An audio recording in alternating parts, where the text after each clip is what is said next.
classe. Donc nécessairement, on se retrouve avec des fragmentations par niveau ou par matière, par discipline. Autre élément, les enseignants. Donc on a remarqué, alors question plutôt d'homogénéité entre les enseignants, qui se démarquent par une somme d'éléments biographiques communs, la volonté d'expérimenter. On est vraiment sur des profils d'enseignants qui sont assez semblables.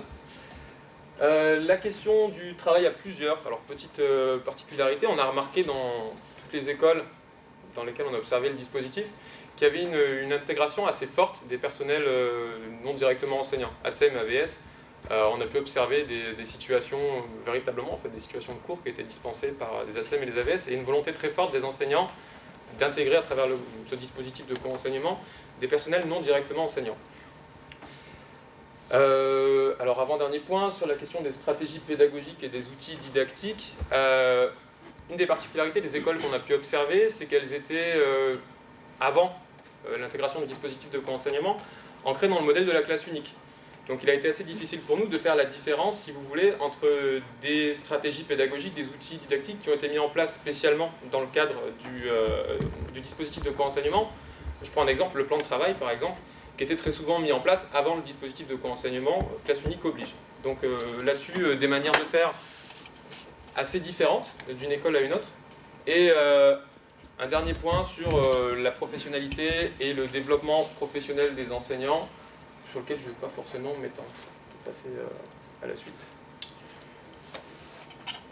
Merci.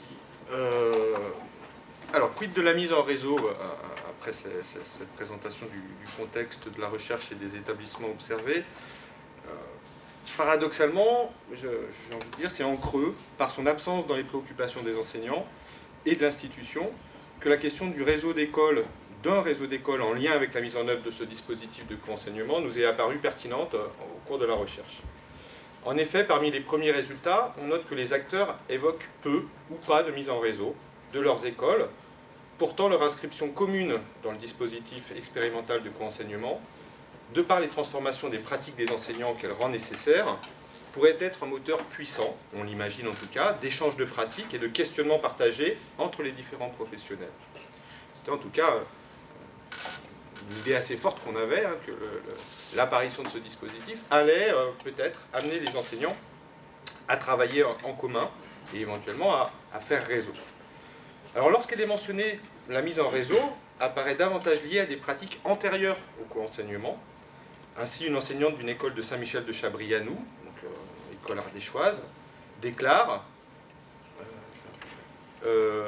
alors elle nous dit, nous on fonctionne avec les écoles de Chalençon, Sillac et Saint-Jean-d'Ambre. On a un réseau d'écoles, on a des réunions et on échange un petit peu. Beaucoup avec Chalençon l'an dernier, parce qu'ils étaient dans le dispositif de co-enseignement. Et ils ne le sont plus cette année. Donc c'est un peu plus compliqué. Et l'année prochaine, Sillac rentre dans le dispositif, donc elles sont demandeuses. Donc on voit à la fois une référence à un réseau ancien, avec un lien malgré tout avec l'apparition de ce dispositif de co-enseignement. Toutefois, si on regarde la carte de ces écoles citées,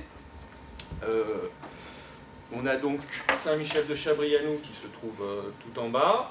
Les trois écoles citées par cette enseignante donc, sont les trois autres sommets du quadrilatère.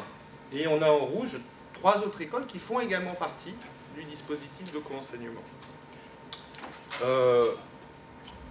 L'examen de cette situation géographique laisse penser que c'est malgré tout davantage une logique territoriale qui pourrait prévaloir dans ce travail en réseau que le dispositif de co-enseignement lui-même, et qu'il aurait même la peine à concurrencer ce dispositif, un réseau établi sur des critères territoriaux.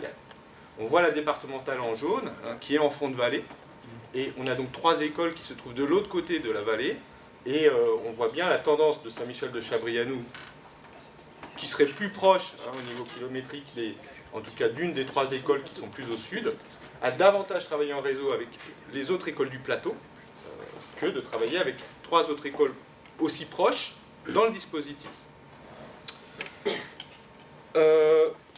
Ainsi, une autre enseignante de la même école déclare « On travaille en réseau, enfin on essaye, avec des écoles proches de chez nous. Là, on est à 4 écoles, et sur les 4 écoles, il y a 3 écoles qui dépendent du collège de Vernoux, et nous qui dépendons du collège de Saint-Sauveur. Et bien ça se sent. Les enfants, ils ne vont pas au même endroit après, les activités ne sont pas, parce qu'il y a un secteur d'activité qui est tourné vers la vallée de l'Eyrieux, pour Saint-Sauveur et les Ollières, et l'autre qui est tourné vers Vernon.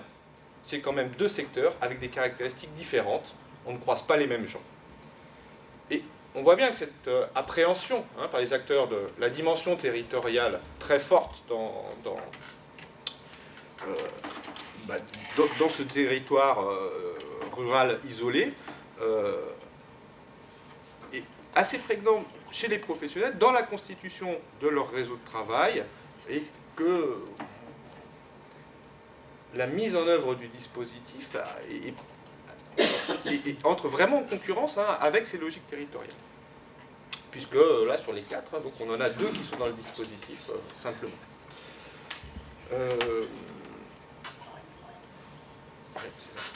Alors, au-delà de cette dimension territoriale forte, pour les écoles rurales du plateau ardéchois, d'autres freins nous semblent pouvoir expliquer cette absence de travail en réseau d'écoles, pourtant inscrite dans un même dispositif et qui engage fortement les acteurs au plan pédagogique.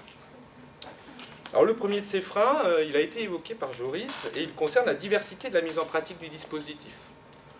On pourrait faire l'hypothèse que cette diversité de mise en pratique du dispositif conduit assez peu les acteurs à identifier justement peut-être des problématiques communes à l'intérieur de la mise en œuvre du dispositif.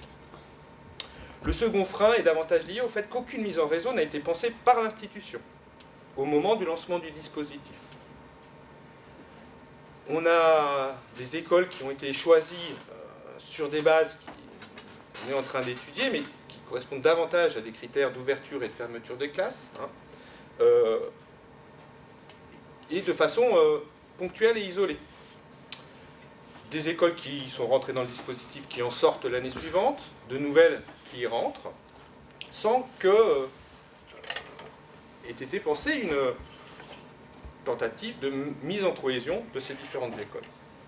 Alors, on a malgré tout identifié des temps de formation qui ont bien été envisagés par les instances rectorales afin de faciliter la mise en œuvre du dispositif, et il apparaît d'ores et déjà que ces temps de regroupement des différents professeurs des écoles ont été vraiment investis par eux comme des moments importants où ils pouvaient, ou en tout cas pouvaient s'échanger des pratiques et des doutes quant à la mise en œuvre du dispositif. Mais ces temps restent peu nombreux, 3 demi-journées sur l'année, et regroupent pour des questions pratiques les enseignants sur des critères de proximité géographique. Donc on va avoir effectivement, encore une fois, une logique territoriale qui va jouer fortement.